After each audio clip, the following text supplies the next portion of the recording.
Hello, and welcome to my spoiler review of the Crimes of Grindelwald. And while I was pretty tough on JK in my non-spoiler review, because I think she's having a real problem transitioning from the page to the screen, in other words, telling stories with the printed word versus images, right? I will give her credit in that she still can weave one heck of a complicated yarn that gives us an awful lot to talk about. This is going to be a very long spoiler review. And don't worry, I have a lot of positive things to say about the movie as well, because I still feel there are a lot of great characters with great potential. And then I think even when things mess up, I think there's certainly a lot to discuss there. So get a snack, get comfortable, we're gonna be here a while. Also, apologies in advance, I have a bit of the sniffles, so I might get a little bit congested and stuffy. Alright, so, as complex as this story is, in some ways it's quite simple, as a magical Jerry Springer episode of Who's Your Daddy? And it turns out that Credence's daddy, or mom in this case, is a Dumbledore. Yes, he's a Dumbledore. That's the big twist in the movie. When, as I said in my non-spoiler review, obviously they were like, we need some way for this movie to be remembered, to stand out in all the Harry Potter films. Well, this is the one where it's revealed that Credence is a Dumbledore. I don't like this. I can see what the logic is. I'm gonna have a whole separate video discussing what I think, how I think Credence is a Dumbledore and what they're gonna do in the upcoming movie. So keep an eye out for that later this week. But I will say here that it's, JK's pretty obvious and sloppy about laying the groundwork, but only in this film. Outside of Dumbledore's dead sister, who we knew about from before. But it makes it seem awfully convenient. Now, of course, Grindelwald, I love saying the V instead of the W. That's how I'm saying it from now on. But Grindelwald could be lying, right? Although that phoenix was awfully convincing. But if this was JK's plan all along, and I often see fans discussing whether or not JK, who claims that she plans this stuff far in advance, whether or not she really does, or if she's just saying she does. But if she did, I don't understand how she could approve, because, she has amazing creative control over this stuff because her contract is amazing. Talk about having magical powers. She conjured up an amazing contract for herself, an enviable one. But why would she approve the casting of Ezra Miller and then Jude Law as relatives? Because I don't believe in any way, that they're related. They are so different, not just in the way they look, but also their disposition. I don't see it. It makes no sense to me. And also, something else I don't understand is how Albus Dumbledore, by the way, do we have to start referring to, instead of just saying Dumbledore, which is the coolest thing ever, that's how we know him, do we now have to be Albus and Credence? Because I'm not into that. But anyway, how could Albus be totally unaware that the current biggest threat to the entire world, wizards and muggles, who he spends an awful lot of time thinking about, how could he not know that that person is related to him? That just seems, although it's just as odd as Leta Lestrange being so dismissive and not telling anybody about her backstory as to why she knows that Credence isn't her brother. We'll talk about Leta. I actually kind of like Leta, but that's a whole different section. We're going to go character by character. But anyway, as for this twist, as soon as I heard it, I rejected it. It just rang false to me. Maybe JK can bring me around if it's, again, even true. But I just don't buy it. I'm surprised that Credence is in a very vulnerable spot right now, as Queenie pointed out. But I hope when Dumbledore hears it, he's like, that's ridiculous. We'll see. I have a theory, and I think it's pretty interesting, it's pretty compelling. But I just don't buy that Ezra Miller and Jude Law are related. I just don't. And because it's the end scene of the movie, and the note you leave the theater on, I did not leave the theater very happy. So we're going to go character by character. I think it's easiest to break down a big sprawling story that way. But I do also want to point out that Crimes of Grindelwald, in addition to being bloated, suffers another fate that that is all too common with franchises in Hollywood these days, and that's there are scenes in the trailer that didn't make it into the movie. For instance, Leta Lestrange at the ball, not there. The Credence Lestrange theory on the wall that captivated so many of us, it's there for a second, but they don't have the shot with use of comma in front of it. They obviously have chunks missing from this movie. And considering that it feels like this movie should be allowed to, let's say, breathe more, I wish they just made a longer film. They like to have these shorter running times so they can get more show times on a single screen. They don't have to book, or they can make more money off of the theaters that they do book. But I think at some point you're like, we've chopped it up to where it doesn't flow right. So let's just put out a longer movie. I mean, it didn't hurt Titanic. All right, so characters in the order of my favorite. And I'm curious to hear your thoughts about the characters and which ones are your favorite, not down below. So my first, as you can see, is Albus Dumbledore. Lovable at any age. But speaking of casting, I don't think that Jude Law, also, I don't believe that he grows up to be Richard Harris or Michael Gambon. I still think that Jared Harris, Richard Harris's son, would have been a much better casting choice. But Jude Law is so charismatic and gives off such swell Mr. Chips vibes that I'm okay with it in this instance. I just wish that he was given more to do. I'm also surprised that he's allowed to continue to teach at Hogwarts when he's clearly recruiting for his army. But then again, he's just so lovable. Nobody can resist his charms. Except for Grindelwald, damn it, we'll talk about that in a moment. But also, speaking of the flashbacks at Hogwarts, I really like seeing a young, I'm putting this in here because it's his co-worker, but I loved seeing a young McGonagall in the flashbacks. That was really a nice touch. Then, of course, there's the reveal that he swore a blood oath never to fight Grindelwald. I don't know who would agree to that. If somebody said, hey, well, you swear a blood oath to me that you'll never fight me, I'd be like, how about you just never do anything I need to fight you over? But Dumbledore was young and in love, and how could he refuse a kinky ceremony that involved prolonged skin-to-skin contact? And I wish that Jude Law was able to explore that embarrassment more. They're like, why can't you fight Grindelwald? He's like, never mind. He's like, I don't want to talk about what went down between the two of us. We rolled up our shirt sleeves. Ooh, how shocking. But, it's embarrassing to talk about for any of us. We all know the feeling of not wanting to talk about not only a past romance, but one that didn't go well, and one that was potentially embarrassing, where you're not even sure if the feelings were reciprocated. So I would love to see that explored more. But JK's really painted herself into a corner that she decided to make this an LGBT romance, but yet obviously the studio has some concern as to whether or not that would be appropriate for a family blockbuster film. Well, you're just going to have to find out because that's what you decided to do. And, I think shortchanging it is the worst thing that you can do. Now, the only problem with the blood oath, on that note, is that it makes it seem like that's the reason that he hasn't been fighting Grindelwald up until now. And again, it's dramatically more interesting that he doesn't do it because he's afraid he just can't go in for the kill.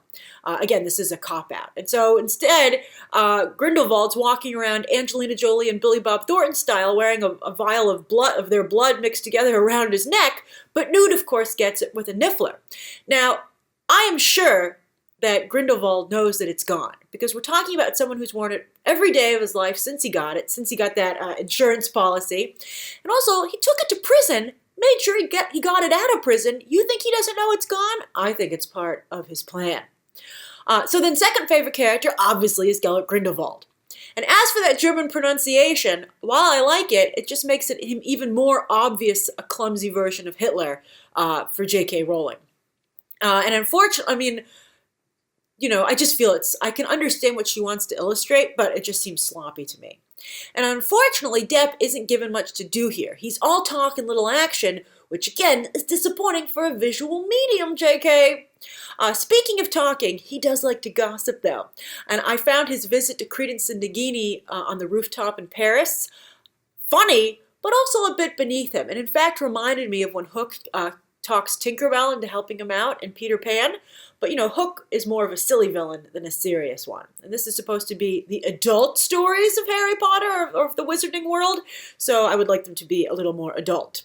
That opening scene, though, with Grindelwald was amazing. It was such a treat to see an adult experienced wizard working furiously and silently to save his life. And Depp didn't phone it in at all. I think it's almost a perfect scene. And what I didn't like was that little lizard, although I love when the little lizard was floating around inside the coach. I was like, I just want to squeeze his little lizard toes.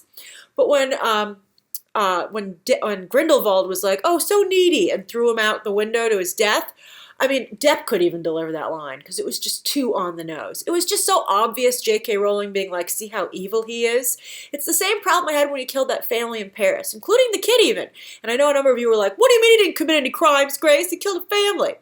Well, I just felt that it was, again, so on the nose and so on point and so clearly supposed to be demonstrating something. And it was, it wasn't so much it was like a story point rather than an actual story, that I think it robbed it of all its dramatic power. And it just didn't work for me. Now, my third favorite character, shockingly, is Jacob. Because I feel the same way that I bet Newt and maybe even Queenie does. Well, Queenie likes Jacob more than Newt. But he's a muggle, but he's so much fun to have around. I just really like his energy and his positivity. And this is the only time I've ever enjoyed Dan Fogler's work. But he's really good here. All right, next, I have so many notes to go through here. I thank you so much for having a great time talking to you about it, though. So that's, JK has created a world that we love to discuss, even when we don't like the particular entry, maybe. So then next up, Leta Lestrange. This character has a lot of problems, and she desperately needs whatever scenes were cut because she's underdeveloped. But I still liked her. I still liked her quite a bit. Largely thanks to the performance of Thea Lamb as the younger Leta Lestrange at Hogwarts, who reminded me, by the way, of the recent fan illustration of what Hermione could have looked like if she was made to be a character of color, as J.K. hinted in the original books. But the strength that Thea Lamb has in the face of not only outer but personal demons was just really captivating and impressive. I have a hard time believing that she grew up to be the tinier, more delicate Zoe Kravitz, but Kravitz had some nice moments, particularly in the third act, moments that I would say they stood out because I thought they were very elegant. I thought she had a lot of poise, so that was nice. Before we get into that, though, who marries the brother of their high school crush? I thought that was so creepy and nonsensical, although a lot of what Leta does makes no sense. For instance, switching her baby half-brother with another baby on that ship to take a break from his crying. Leta either is an idiot, thinks we're an idiot, or she's just an outright liar. And I actually think all those things make her a little bit more interesting. I think she's actually a mix of all of them, which, again, is why, as I just said, makes her an interesting character. Now, the whole backstory of her family, what actually happened with the Lestranges and the commas, it's a misdirect. It's a red herring. So I feel bad for the use of comma character. He's like, I've been used twice, damn it. First by the Lestranges and now by JK. But also, the story just was so #MeToo, largely because everything else in the movie, their strokes were just too broad and obvious. I did like that family tree, though. It was a visual family tree that grew before your eyes, but only the men appeared with their pictures and their names, and the women were only represented by flowers with no other identification. That was cool. You see how powerful a visual metaphor can be, JK? Sure, it had to be explained a little bit, but I thought it was very that was one of the most powerful and sophisticated moments in the movie. There's one more we're going to discuss. Now then, of course, Leta sacrificed herself to save Newt and Theseus, awkwardly telling Newt that she loved him, but Theseus, of course, thinking that she was talking to him. Although I don't even think Newt picked up that she was really talking to him. I think Newt's a little bit of not a nice person. We'll get to him. But honestly, Grindelwald killed Leta so quickly that I don't think she really bought them much time, so I thought it made her sacrifice seem stupid and pointless. Now, on that note, the next character I have to discuss, even though I wouldn't put him here in terms of my favorites, is Nicolas Flamel. Now, I understand his inclusion is like a super Easter egg for Potterheads, but letting him save the day in the third act just robbed that very important moment that could have gone to a main character, and all those characters desperately need more important moments. For instance, Leta. If she was going to sacrifice herself, it would have been nice. It would have been nice if she saved the day as part of the deal. But instead, Nicolas Flamel ran in there and did it. All right, so then my next favorite character would be Queenie. Besides being an obvious Harley Quinn ripoff, I really like this character, and maybe that's because I really like Harley Quinn. But she and Jacob continue to make an adorable couple, and I also think that Alison Sudol does a really good job conveying how lonely Queenie is. I think that's one of the reasons she wants to get married and latches on to Jacob so desperately, who's a muggle and therefore an outsider like herself. I really like that undercurrent. I thought that it was very, very faint, but Alison Sudol made it quite loud with her acting. So that was wonderful. But no actress could sell Queenie joining Grindelwald. I thought that was absolutely ridiculous. I mean, her whole thing is that she wants to marry a muggle. And that's how Grindelwald recruits her. He's like, if I was in power, I'd let you do whatever you wanted to do. But after his speech at the end of the movie, how muggles are basically just large pets or like a resource, like a less than human or less than everyone else resource, how could she turn to Jacob and be like, that's the life I want to lead? I mean, as far as Grindelwald is concerned, he's like, yeah, you could marry Jacob, but he obviously feels it would be like, yeah, you could marry your dog or your pet. So I'm glad that even though Queenie was stupid enough to think that there was a future for them with Grindelwald, I'm glad that Jacob had the personal dignity and sense of preservation to say no, even though, of course, he loves Queenie very much. I did like the shot at the very end of the movie, though, with Queenie advising Grindelwald as to Credence's thoughts. And it becomes instantly clear why he wanted to recruit her. And that was one of the few elegant, understated, sophisticated moments in the script. That was well done. Then Theseus Scamander. I was really impressed. Also, now this is good casting because Callum Turner and Eddie Redmayne actually look related. And also, though, even though Theseus Scamander was a thankless role, I felt really bad for him because I was taken aback by how much Newt obviously hated his brother, who seemed to have nothing but love for him. You know, I understand that maybe Newt was jealous of his brother, but I didn't see anything bad. I saw no bad vibes coming from Theseus Scamander. He seemed like a real sweetheart. And now I knew that Newt said he wasn't a hugger, but not to hug his brother back, not even like just to pat him on the back at least, to not have any reciprocal show of fondness. You have to really hate the person to do that. I know it was setting up that later Newt would hug him after Leta Lestrange sacrificed herself, but it already made me dislike Newt at that point. And I didn't like Newt much to begin with. Now there's shy, and then there's needs to see a psychiatrist shy. And I think Newt is definitely the latter. But the thing is, he's not just shy. I think he's also not a very nice person because the problems with his brother and also Tina, I think, come from him putting himself first and, not being at all cognizant of what they're going through. This is a sophisticated, it's not sophisticated in the way J.K. handles it. I realize there are personality disorders that are like this, but I think J.K. is crazy to saddle a character with one of those who she doesn't have time to accurately depict. Because I think Newt just comes off as a jerk. Another example is that he has 3 women who have a huge crush on him. I have no idea why, but he does. And the third, of course, is the one that's introduced here, and that's his new female assistant. And she so obviously has a crush on him that he can't possibly not be aware of it. And the fact that he would not let her go and have her continue to work for him, even though, well, we know he doesn't like her because he ends up marrying Tina Goldstein, and we already know that because these are prequels, but it's just mean to keep her on and lead her on like that. It just makes him a really unlikable character. Then speaking of Tina, I love Tina, but she's really far down on this list because she has hardly anything to do in this movie.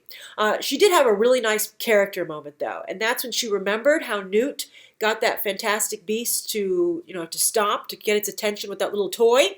So when they came across it later, she dug around in the suitcase, found the toy, and used it, I thought, very adorably and well.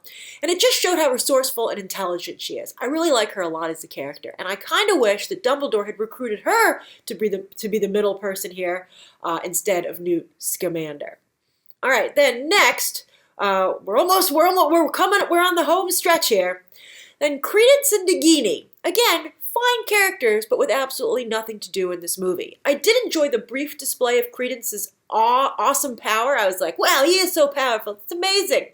But yet it was revealed that the Ministry's assassin intentionally missed because he's secretly working for Grindelwald and he's actually supposed to protect Credence and, manipulate his path.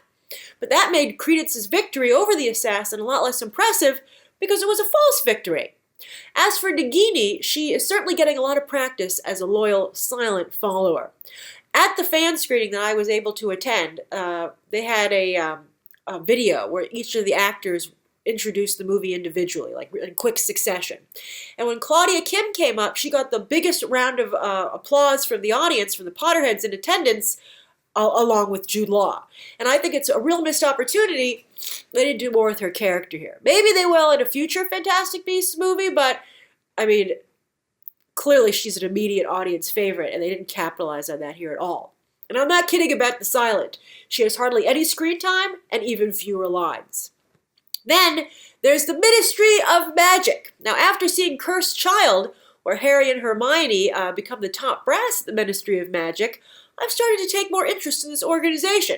Also, I like Tina's cool leather trench coat as an aura. So not only am I more interested in this scene because the Ministry of Magic because I know what's for them down the line, But I did like the scene early on in the film, you know, when Newt was trying to get permission to travel abroad. I thought that whole scene had a Coen Brothers-esque vibe to it, and that cool conference room was really captivating, especially with the pool of water for PowerPoint presentations. So atmospheric.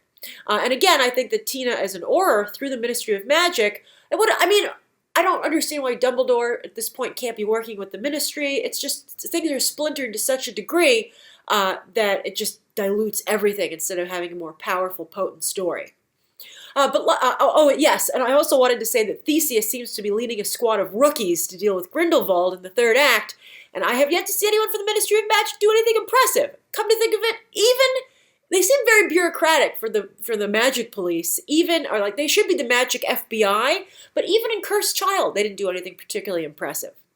But luckily, Grindelwald can't get any better help himself. I thought Vinda Rosier would be a cool new character, but she had hardly anything to do. She basically held Grindelwald's bong, or whatever that was. And then also, my favorite Grindelwald henchman ended up being Kevin Guthrie, who he turned in prison, turned to his side. He had hardly any lines either, but he did some really great face acting, and he also had some really nice charming comedic moments. Like, for instance, when he was in drag coming out of the French office of the Ministry of Magic. I thought that was cute. David Sakurai, though, had the thankless job of not only being the token henchman, but also the stupidest expendable henchman. When he went through that blue flame, I knew he was going to burn up. He should have turned around and become, got into witness protection with the Ministry of Magic right there. But, I mean, you would think all henchmen know you don't question your master. That's like Henchman 101. Then I have to talk about the beasts, or at least touch on them, because some of you then down below will be like, why didn't you talk about the beasts, Grace? I like the beast from China. I thought he was cute and well rendered, but for the most, it's obvious ploy to get the Chinese for the Chinese audience. But overall, I feel like the beasts continue to take up really valuable screen time that JK can't afford to lose. So in conclusion, I continue to enjoy the Wizarding World very much, but again, I also feel that JK needs a lot of help adjusting to visual storytelling, and I think that she would be better off working with an experienced screenwriter, not only to help her with that transition, but also how to work better in a confined amount of time. She can't compress her stories to 2 hours and 15 minutes. I mean, that's a long time, but it's not enough for JK. I also think that Warner Brothers isn't doing her any favors giving her free reign. She needs some supervision, especially, again, because she's in a space where she still has a lot of learning to do, visual versus written. So that's my spoiler review of Crimes of Grindelwald. Thank you so much for talking about this movie with me. I can't wait to hear your thoughts down below. Go to town. This is the spoiler review. And of course, as always, you can check out some more videos right now.